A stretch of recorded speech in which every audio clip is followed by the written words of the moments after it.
August 27, 2020. The Biolab Lake Charles Chemical Facility in Westlake, Louisiana. Extreme wind from Hurricane Laura ripped through the facility, severely damaging buildings. Rainwater seeped into the compromised buildings and contacted products stored inside, causing chemicals to react, decompose, and a fire to ignite. A large plume of hazardous gases, including toxic chlorine, traveled from the facility over the neighboring community, requiring many people living nearby to shelter in place and a major highway to be closed. The fire and release at Biolab is not the only significant chemical incident in recent years to be caused by extreme weather. Companies and regulators must take steps to ensure that chemical facilities are protected against damage from natural hazards, as extreme weather is becoming more common.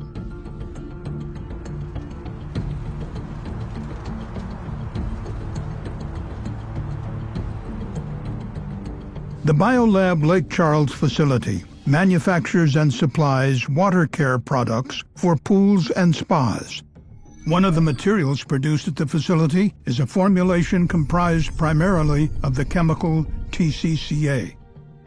In large bodies of water, like swimming pools, TCCA-based formulations dissolve and break down slowly, releasing available chlorine into the water to sanitize contaminants, such as algae and bacteria. But when a TCCA-based formulation instead contacts a small amount of water and does not dissolve, it can undergo a chemical reaction that generates heat and causes the material to decompose and produce toxic chlorine gas. On August 24, 2020, the National Hurricane Center forecasted that Tropical Storm Laura would become a hurricane the next day. Laura was expected to approach the U.S. coast near major hurricane strength, with strong winds and heavy rainfall. That day, Biolab began shutting down its Lake Charles operations in preparation for the hurricane. The company successfully transported about 825,000 pounds of product from the site. But some trucks scheduled to remove additional material never arrived at the facility, meaning over 1 million pounds of the TCCA-based formulation was left on site. The remaining product was placed on triple-stacked pallets to protect it from potential floodwater. On the morning of August 26th, Biolab's management announced its decision to evacuate the facility. All employees left the site.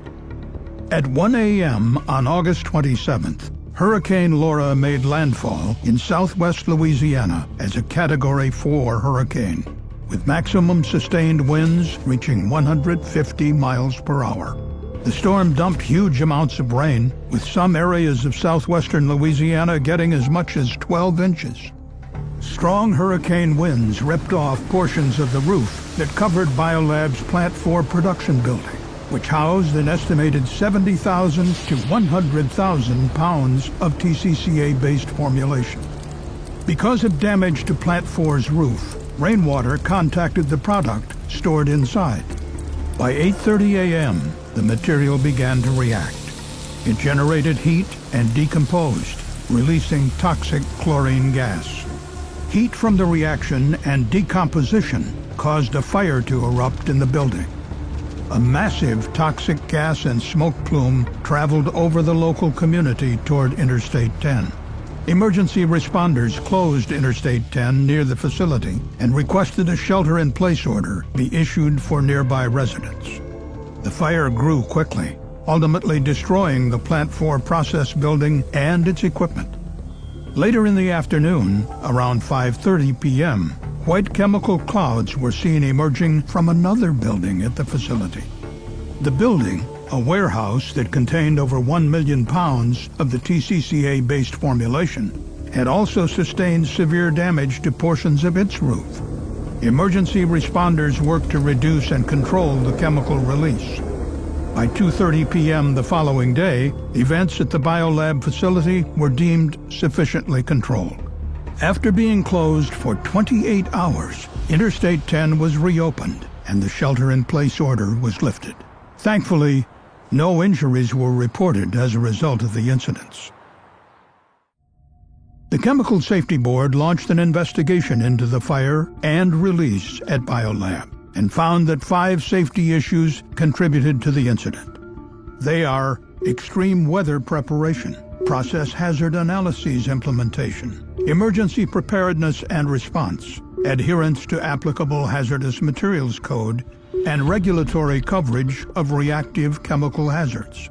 The first safety issue is extreme weather preparation. In May 2018, the CSB released its final report on the 2017 incident at the Arkema chemical plant in Crosby, Texas. At Arkema, flooding from Category 4 Hurricane Harvey disabled the facility's refrigeration system. As a result, chemicals that required refrigeration decomposed and burned, releasing fumes and smoke into the air. The CSB's Arkema report recommended that the Center for Chemical Process Safety, or CCPS, develop broad and comprehensive guidance to help companies assess their U.S. facility risk from all types of potential extreme weather events. In response to this recommendation, in 2019, CCPS updated its publication, CCPS Monograph, Assessment of and Planning for Natural Hazards. The monograph presents steps for preparing for a natural disaster, including how to evaluate wind hazards and how to identify potentially vulnerable equipment.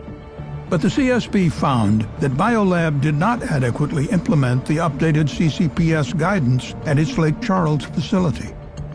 Had BioLab effectively followed that guidance, it would have identified that the buildings used to house the TCCA base formulation were not built to current wind design code requirements. This knowledge could have led BioLab to take more proactive actions to protect its chemicals during a hurricane, thereby preventing the incident. And the CSB found that additional measures are needed to ensure that aging Louisiana chemical facilities are protected from extreme weather. That is because there are potentially many more facilities in the state that store hazardous materials in buildings that were designed before current wind design code requirements were in effect. Therefore, the CSB made a recommendation to the state of Louisiana to require the operators of certain chemical facilities at risk from extreme weather to evaluate the hazards to their facilities presented by hurricanes and accompanying wind, rainwater, floodwater, or storm surge forces, and implement processes and safeguards for protection against those hazards. Finally, the CSB believes the EPA should take further actions to help ensure that chemical facilities around the country consider risks presented by climate change and increased extreme weather events.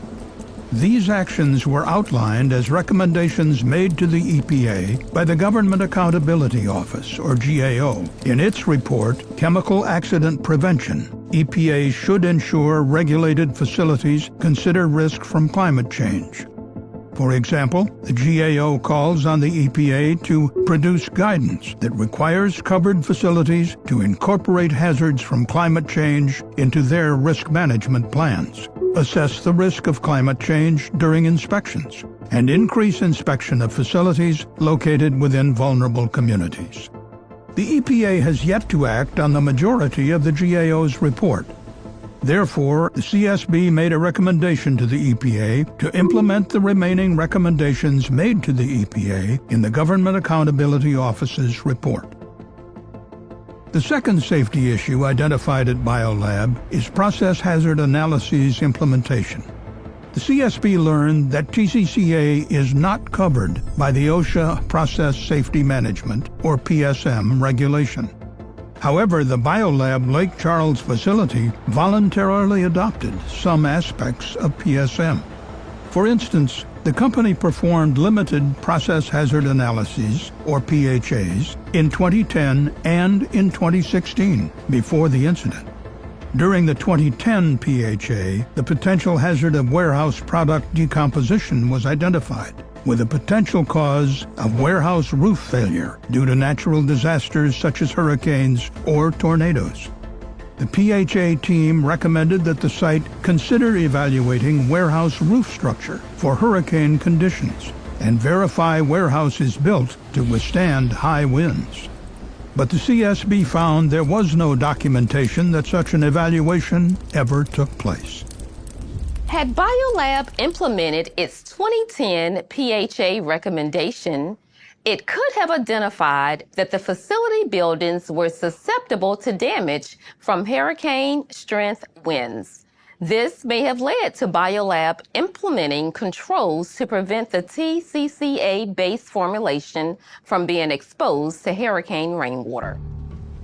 And the CSB determined that the lack of documentation regarding the 2010 PHA recommendation points to deficiencies in BioLab's PHA Action Item Management System.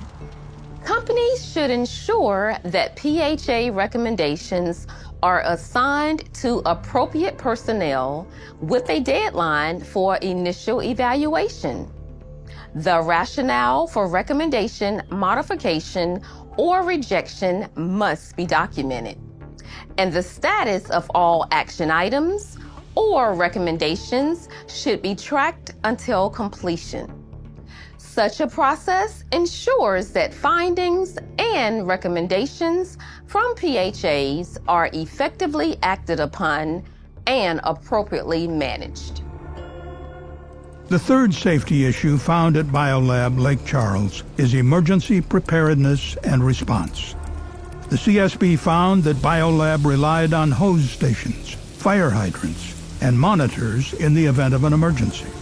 And its fire protection system used 4 sequentially operated pumps to supply water from a reservoir to fire suppression equipment. At the time of the incident, one of those pumps was not functional. One was powered by diesel and 2 ran on electricity. BioLab relied on a backup generator to power those 2 electric pumps in the event of a power outage. But the CSB learned that BioLab's backup generator was not working before the hurricane. Therefore, the company rented a generator in preparation for Hurricane Laura. With electricity knocked out at BioLab and the surrounding area, the company needed to use this rental backup generator to operate the electric fire water pumps on the day of the incident. But the CSB found that BioLab personnel struggled to activate the rental generator or transfer power from it, and did not have a manual or operating procedure to help them troubleshoot the issues, so the company could not run the electric pumps. As a result, only 1 fire pump, a diesel pump, was available for BioLab's response. Therefore, the water pressure to the fire protection system was too low to suppress the decomposing material. The decomposition and fire could not be controlled until a third-party emergency response contractor arrived with equipment capable of effectively responding to the incident. This was over 5 hours from when BioLab first contacted 911. Companies must ensure that emergency response equipment is fully operational and can function when needed during emergencies. Companies should adequately maintain the equipment and repair or replace equipment in a timely manner. Companies must also ensure employees are trained on how to use the emergency equipment.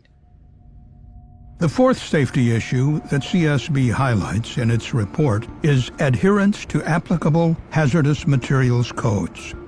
The CSB found that because BioLab Lake Charles was storing and handling large quantities of a TCCA-based formulation, it should have implemented extra precautions as required by applicable hazardous materials codes. In this case, the applicable codes are set by the National Fire Protection Association and are known as NFPA 101 and NFPA 400. NFPA 101 requires an automatic sprinkler or other protection designed to minimize danger to occupants before they have time to evacuate from high-hazard occupancies. NFPA 400 specifies sprinkler systems, among other requirements, for buildings storing hazardous materials. But the CSB found that BioLab lacked those extra precautions. Had the BioLab facility met the 2 NFPA code requirements, it likely would have begun applying large amounts of water to the decomposing chemical much earlier. This earlier response could have reduced the amount of material that decomposed, reduced the amount of chlorine released, and reduced the extent of the facility damage. And finally, the fifth safety issue identified by the CSB is regulatory coverage of reactive chemical hazards. TCCA-based formulations are reactive chemicals that have the potential to decompose and release toxic chlorine gas. But TCCA is not listed for coverage under OSHA's PSM standard or the EPA's Risk Management Program rule. Therefore, BioLab was not required to implement baseline process safety management system elements under these specific regulations. The CSB has long been concerned about the regulatory gap in coverage of reactive chemicals, which has led to many serious incidents over the past 3 decades. Those incidents caused deaths, injuries, and significant property damage. The CSB continues to investigate incidents that could have been prevented with more robust regulatory coverage of reactive chemicals. Both the OSHA PSM and EPA RMP regulations should be amended to close the regulatory gap identified by the CSB. In its report, the CSB reiterated a recommendation previously made to OSHA to amend the Process Safety Management Standard to achieve more comprehensive control of reactive hazards that could have catastrophic consequences. And the CSB also reiterated a recommendation to the EPA to revise the accidental release prevention requirements to explicitly cover catastrophic reactive hazards that have the potential to seriously impact the public. The incident at BioLab could have been prevented. Companies must be prepared for the hazards extreme weather can present at their facilities, and regulatory bodies should do more to address reactive chemical risks. These steps will help ensure that similar incidents never occur. Thank you for watching this CSB safety video. For more information, please visit csb.gov.